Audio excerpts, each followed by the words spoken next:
psychological and logical protection services.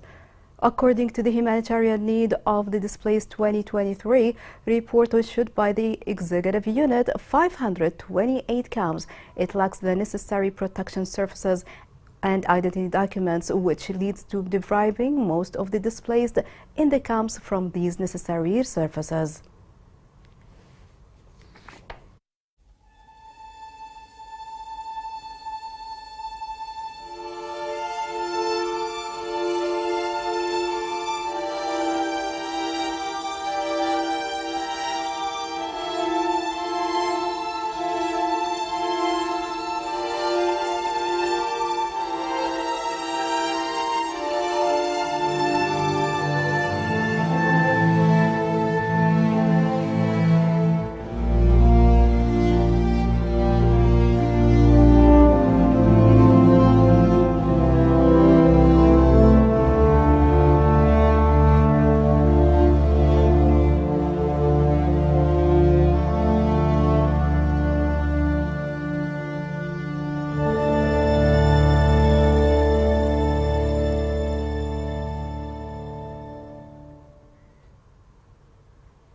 Some organizations sent an urgent appeal to stop the political trial into detainees in Yemen.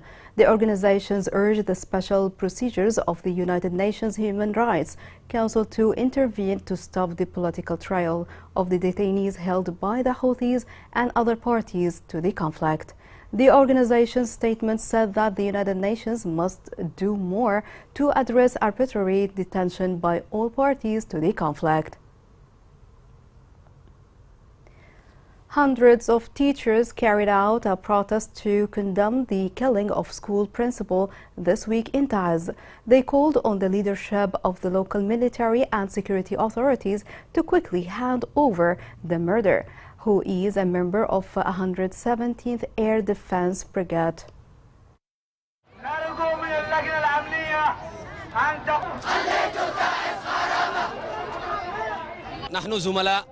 We are the colleagues of Anwar, who was killed by a gang, which are used to weapons, hurting people and creating chaos and disorder. This gang hasn't been deterred by anyone, so they killed Anwar, and we call for the authorities to arrest the murderer.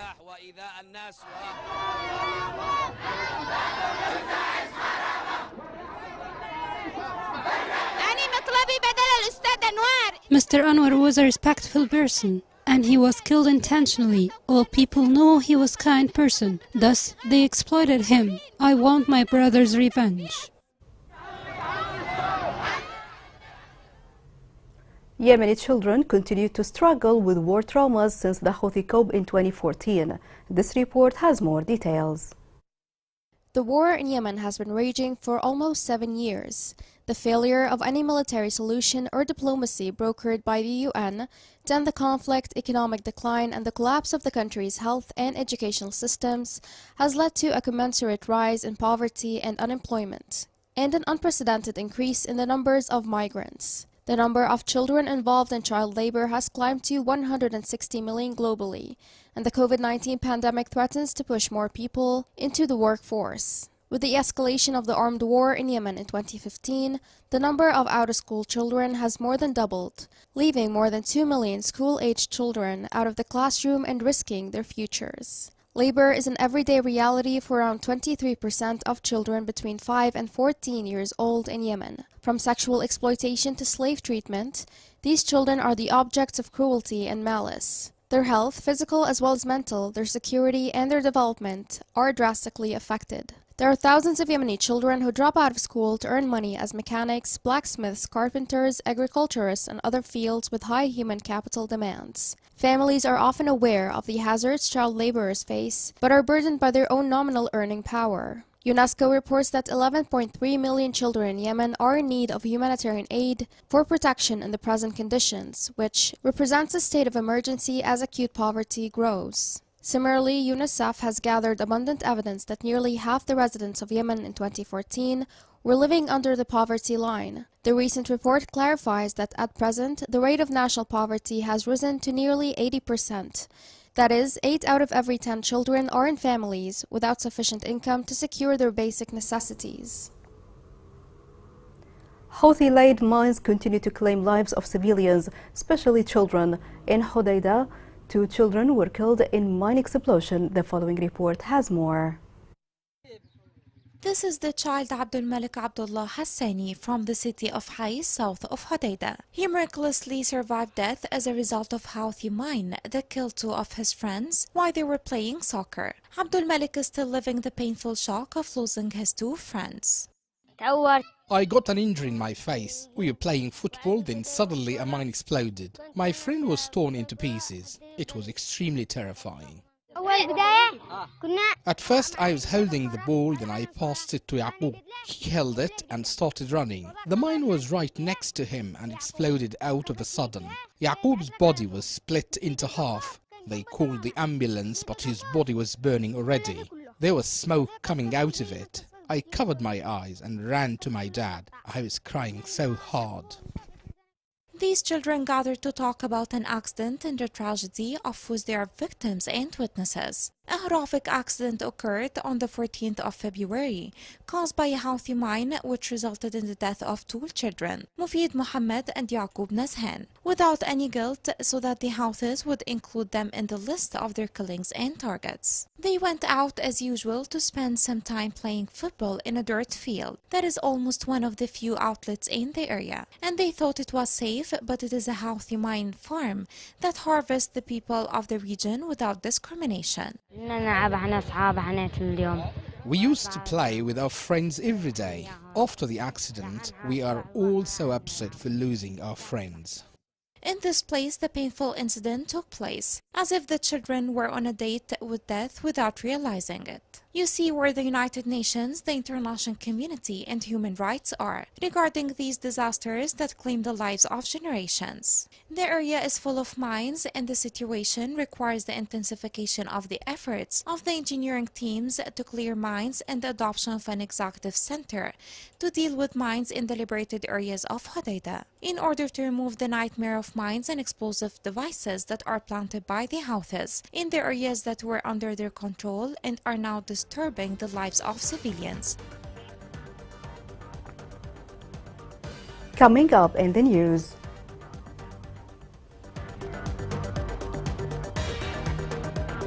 Houthi impose male guardianship to restrict freedom of women in the areas under their control.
Welcome back.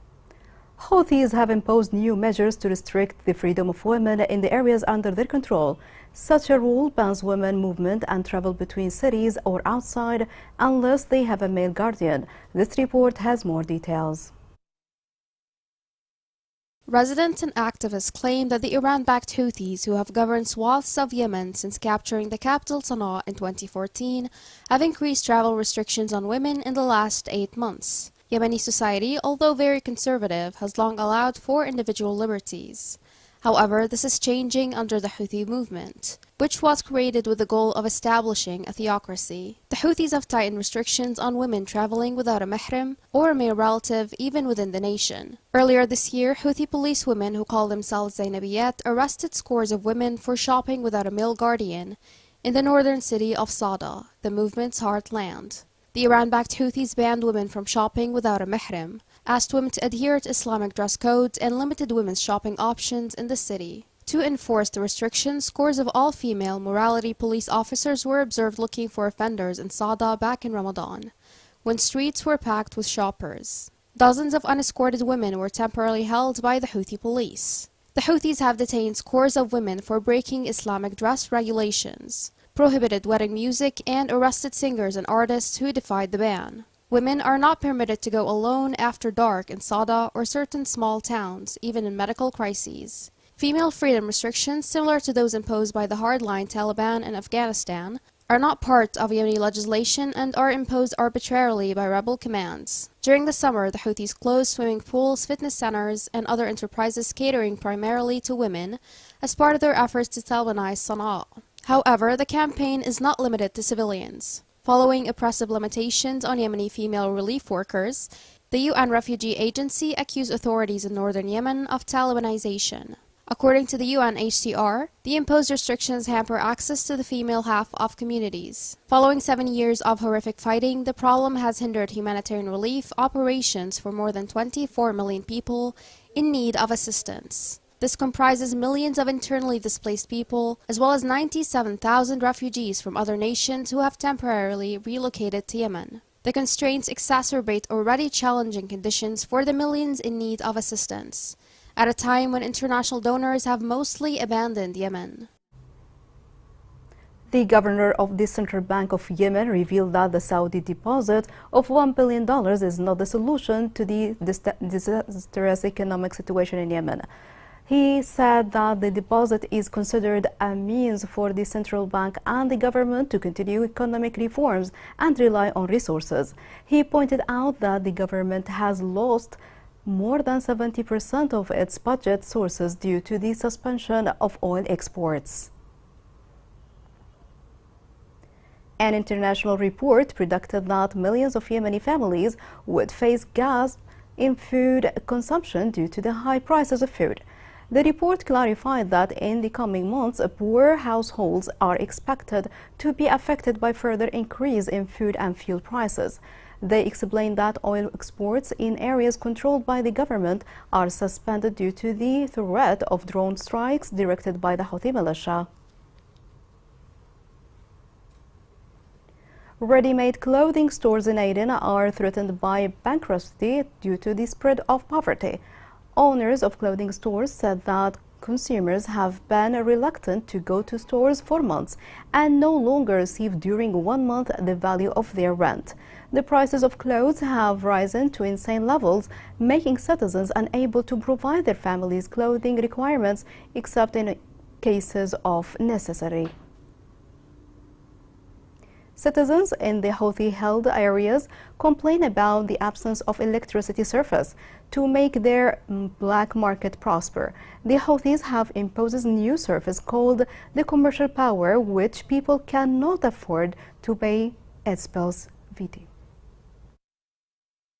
In Sana'a, citizens complain about the continuation of the pricey bills for electricity, in addition to the monthly subscription fees, especially after the opening of the port of Hodeidah to derivative ships. While they dream of the return of the government electricity, the militia continues to sell illusions to citizens and announce field campaigns and deceptive measures to protect them from exploiting the stations. Electricity is the life of any house, and Yemenis are deprived of it, as it has become an unattainable dream for government services. Because of the devastating Houthi war that drained all the capabilities of Yemen, returned it to the dark ages, and deprived its people of the bounties of the revolution, the republic, and unity. while the militia claims that it cancelled subscription fees that the stations add to the bills, and it prevented the citizen from paying them, amounting to 1,200 per month. And in case of not paying them, the citizen is punished by cutting off the electricity without any mercy. Although electricity is an essential service for the state, it provides it at nominal prices that do not exceed 25 riyals per kilowatt. However, the militia turned it into a trade and a source of enrichment to jump to 400 riyals per kilo. And after citizens were paying a monthly bill at a rate of 2,000 riyals, including the operation of heaters and electrical appliances, it is now incurring 25,000 on average, and the simplest bill is no less than 6,000 per month for lighting bulbs only, in a society that suffers from living hardships. The Yemeni government has signed 3 contracts with UAE companies to implement strategic projects in the energy and oil sectors in Hadramaut Governorate, east of the country. The agreements include contracts for the construction of gas power station, a gasoline refinery, in addition to a free zone.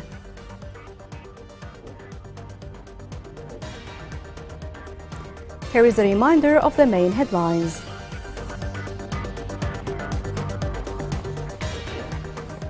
International organizations call for addressing the root causes of the Yemeni conflicts. Yemeni children struggle with war traumas since the Houthi coup in 2014.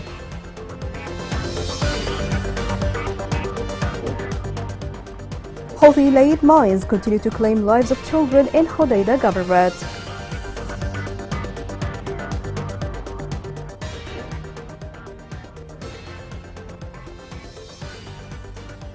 This is the end of the news. It was Abirani, and thank you for watching.